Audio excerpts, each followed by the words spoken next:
Welcome to Scandalcast. In this video, I will be breaking down episode 1 of The Dropout, Hulu's miniseries dramatizing the Theranos scandal. I will be describing what happened in the episode, so spoiler alert if you haven't seen it yet. And I'll discuss which things actually happened and which things the show kinda took creative license with. Did Elizabeth Holmes really once almost get shot near her workplace? I'll be breaking it all down. The title of the first episode is I'm in a Hurry, and on a couple of occasions in the episode, Holmes listens and dances to the song I'm in a Hurry and I Don't Know Why by Alabama. This recurring theme of Elizabeth being in a hurry refers to how she is in a hurry to become a successful billionaire and entrepreneur. As portrayed in this episode, she really did take college Mandarin courses in high school and joined a lab meant for graduate students while she was just a college freshman, and decided to start a company at the age of 19 with barely 3 semesters of college under her belt. Throughout the episode, at least 3 people encourage her to just enjoy being a student. The episode opens with a scene from Elizabeth Holmes's 2017 SEC deposition, undergoing questioning about whether her company violated securities laws. The deposition video is interspersed with scenes of Holmes conducting an interview when her company was at its peak, valued at over $9 billion, with Holmes claiming that they could perform up to 200 tests on a single drop of blood, claims that were now being scrutinized in her deposition. We then flash back to 1995, when Elizabeth is a little girl determined to finish a race, although she's coming last and she's told she doesn't have to finish. This is based on true anecdotes from Elizabeth Holmes's childhood classmates, who say one of the things they remember most about her was how she always finished track races despite coming a distant last. The scene is meant to communicate how Holmes was always resilient and determined, even as a child. We then go forward to December 2001, when Holmes is in her senior year of high school. Holmes and her brother arrive home to learn that their father has lost his job after the company he works for, Enron, has gone bankrupt. Holmes's father really was a former Enron executive who lost his job along with thousands of others when the company filed for Chapter 11 bankruptcy in December 2001, in a wave of accounting scandals. At one point, Holmes's father's character talks about how Enron had been a big fraud and they had lied to all the employees. This is, of course, some foreshadowing about how his own daughter will end up founding a company that also turns out to be a complete fraud and that also ends in bankruptcy. The Holmes family reluctantly visits their wealthy neighbors, Richard and Lorraine Fuse, to ask for help. Holmes's father doesn't want to visit Richard Fuse. Although their wives are friends, he calls Richard classless and a scam artist. In real life, Holmes's father and Richard Fuse really did dislike each other, although their wives were close friends who often vacationed together. Richard Fuse really did become wealthy by selling a medical training company for $50 million and did own dozens of medical patents. He also had a reputation for being a very arrogant man. As kids, Elizabeth's brother once told one of Richard Fuse's children, "My dad thinks your dad is an a-hole." In this scene, Lorraine Fuse brings up Elizabeth's early admission to Stanford as a presidential scholar, and mentions how it sounds like Elizabeth could be president one day. Elizabeth responds that she actually wants to be a billionaire instead. This is based on how in real life, an 8 or 9-year-old Elizabeth was known to tell relatives that she wanted to be a billionaire when she grew up, not the president. At one point in this scene, Holmes's father mentions that their family comes from a long line of doctors. The episode didn't emphasize it much, but Elizabeth's family history is something that really influenced her ambition. Elizabeth also mentions in passing later in the episode about how she comes from a long line of inventors and businessmen, and Richard Fuse mentions later in the episode that the Holmes family thinks they're better than them. This is probably all related to the fact that the Holmeses came from old money. Elizabeth's great great grandfather was the founder of Fleischmann's Yeast Company. His daughter, Betty Fleischmann, married Christian Holmes, a prominent doctor who went on to establish Cincinnati General Hospital and the University of Cincinnati's medical school. The Christian R. Holmes Hospital at the University of Cincinnati is still named after her ancestor, and Elizabeth was given a tour of it as a child. At the turn of the century, the Holmes family was one of the richest families in America. But Elizabeth's grandfather and great-grandfather squandered all the family's wealth. One of Richard Hughes's sons has said that when they were children, Elizabeth's father would talk frequently about how rich and prominent their family once was, as if they were meant to be more than they were. Many people think this influenced why Elizabeth was so determined to be a billionaire at such an early age.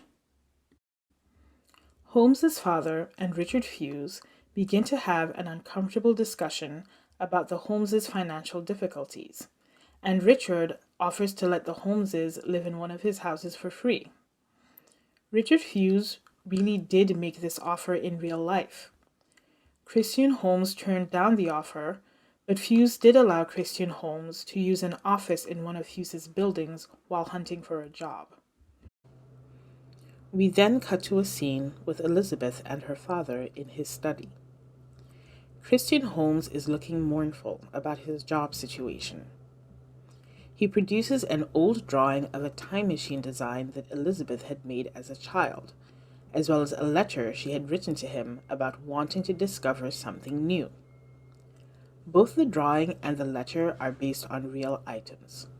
The words Elizabeth Holmes's father reads on the show are actually real words from a letter Elizabeth wrote to her father at age 9. Elizabeth often brought up the time machine design and the letter in interviews as kind of part of her origin story, evidence that she had wanted to be an inventor from an early age. Chris Holmes then breaks down in sobs about his current situation. Although the scene seems very dramatic, one of Richard Hughes's sons, Joe, recalled Chris Holmes looking haggard and miserable at that point in his life. In this next scene, Elizabeth goes to a health center with her mother to get some blood work done for a physical before heading to Beijing for the summer. Her mother mentions how Elizabeth struggles with the sight of blood. Holmes lets her mother know that she is planning on becoming sexually active in the near future. Her mother warns her that men don't always behave like gentlemen. This likely fictionalized scene is a premonition for a tragic assault that Holmes will experience in the near future. When the health worker comes back in to draw Elizabeth's blood, her mother leaves the room because she can't stand the sight of blood either. It is true that in real life, both Elizabeth and her mother could not stand the sight of blood, and this was one of several inspirations behind her idea. Elizabeth goes off to Beijing for a language immersion program before her freshman year of college. She is annoyed that the other students are speaking English when it is supposed to be a Mandarin immersion. The other students are irritated by her. At this time, she's already thinking of ideas for products for a startup. She becomes friends with Sunny Balwani, a much older student in the program who is almost 20 years her senior. Sunny introduces himself as a software programmer who recently sold a startup for $40 million. They bond on the trip. One night, Elizabeth eats some scorpion meat and becomes sick. Sunny hangs around while she vomits, even though she says he can leave. He says he wants to make sure she's safe. In real life, on that Beijing trip, Elizabeth really did hang out with Sunny because the other kids reportedly bullied her. I'm not sure if the bullying was because she was as overbearing as portrayed on that show, but before the trip, she was reportedly sort of famous in the Chinese department at Stanford for being an overachieving high schooler who made it into a college language program, so maybe the writers decided to go with the angle of making her an annoying, overachieving type. Although I haven't read anything about Holmes, thinking of startup ideas even before heading to college, we do know that she was thinking about them as early as her freshman year. She broke up with a sophomore she had been dating as a freshman, telling him that she had to focus on starting a company. Later in the episode, she will mention to a professor that she broke up with her boyfriend because he was a distraction. That line was actually inspired by real events. We finally head to Elizabeth's first year at Stanford. She immediately continues to be overambitious, harassing Channing Robertson, an engineering professor, to let her into his lab, which is intended only for grad students. In the show, Robertson lets her join after she impresses him by solving a problem that had stumped his grad students. In real life, Holmes really did lobby Robertson into letting her into his lab. Channing Robertson did become extremely impressed with her, saying he felt like he was looking into the eyes of a future Bill Gates or Steve Jobs. During her freshman year at Stanford, Holmes constantly keeps in touch with Sunny, telling him about the fascinating things she's learning about, such as microfluidics, while he tells her about his new Lamborghini. Elizabeth reportedly got inspired for her company from work she had done on microfluidics at Stanford. Microfluidics is the science of manipulation of extremely tiny quantities of liquid.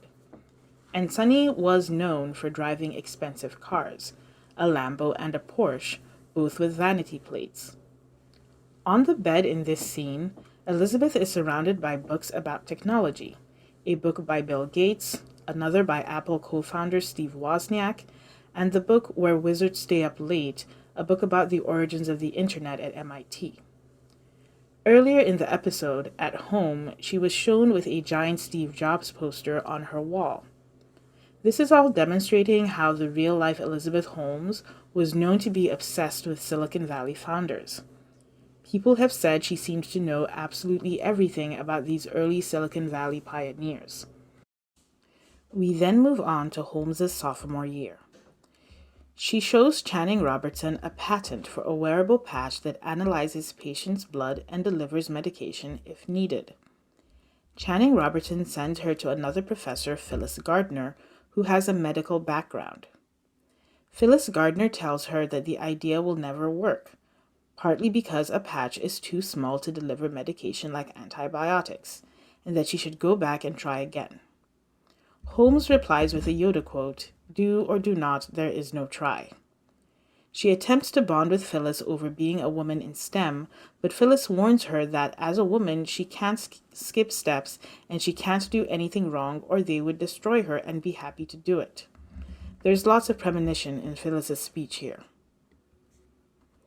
In real life, Elizabeth's first product idea really was a wearable patch, and Phyllis Gardner really did warn her that it wouldn't work, for reasons similar to what were mentioned on the show. The patch was too small to deliver antibiotics, etc. However, Channing Robertson wasn't the one who sent her to Phyllis Gardner. She was actually sent to Phyllis Gardner by someone else, someone who used to be the head of Panasonic, who said that Elizabeth was brilliant, and she went to see Channing Robertson only after seeing Phyllis Gardner. Robertson thought the idea was intriguing, and in real life, Holmes actually went ahead and started her company with Robertson's support based on the patch idea that Gardner had said wouldn't work. She only abandoned the patch idea and switched to the fingerprick idea after she had already started the company and raised $6 million in funding, when she and her employees finally realized that the patch wouldn't work. I don't know if Elizabeth and Phyllis Gardner ever discussed being women in STEM as portrayed on the show, but in interviews after the scandal, Gardner expressed a lot of frustration and anger that Holmes portrayed herself as a champion of women, especially with all the unethical things she did and with how she bullied female employees like one of her eventual whistleblowers, Erica Chung.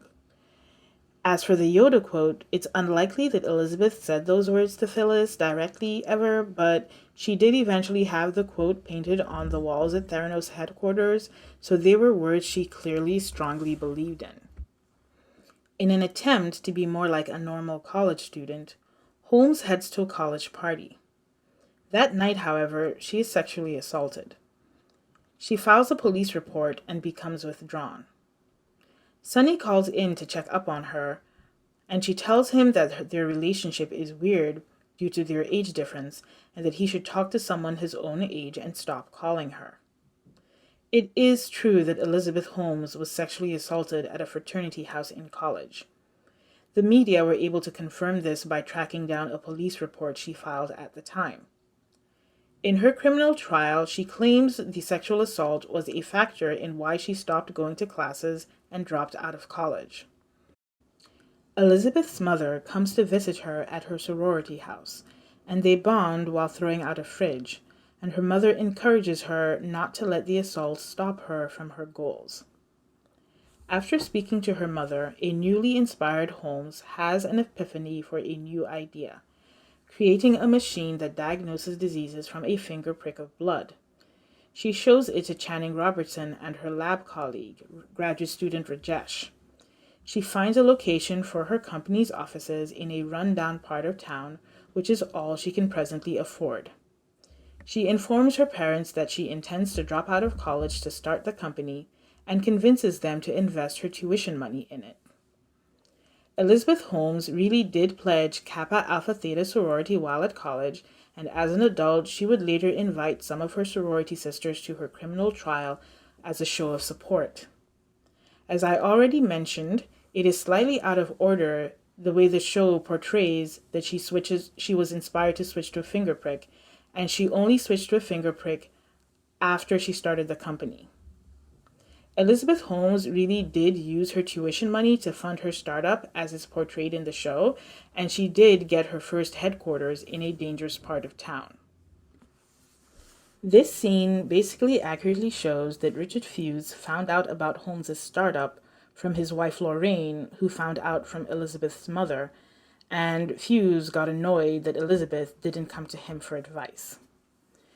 In real life, Hughes felt that his family had shown the Holmeses a lot of hospitality over the years and was offended when their daughter didn't come to him for advice when starting a company in his field of expertise. One day, outside her new offices, a stray bullet smashes Elizabeth's window. A scared Elizabeth calls Sunny, probably recalling how he stayed with her to keep her safe when she was sick in China. They embrace and their relationship becomes romantic. Elizabeth Holmes really did once have her driver's side window smashed by a stray bullet on her way to work, narrowly missing her head. She went to work right afterwards, so that romantic encounter with Sunny portrayed in the show is definitely fictionalized, but Elizabeth and Sunny's relationship did become romantic at around this time, shortly after she dropped out of Stanford to start her company. Interestingly, one thing they don't mention in the show is that Sunny was actually married when he first met Elizabeth, married to a Japanese artist. I've never read anything about whether his meeting Elizabeth Holmes had anything to do with his divorce, but the timelines for these things happening were quite close together. He was married when he first met Elizabeth in the summer of 2002, and by 2004 he was divorced and had started a relationship with Holmes, and by 2005 they had moved in together. So that was my recap of Hulu's The Dropout Episode 1.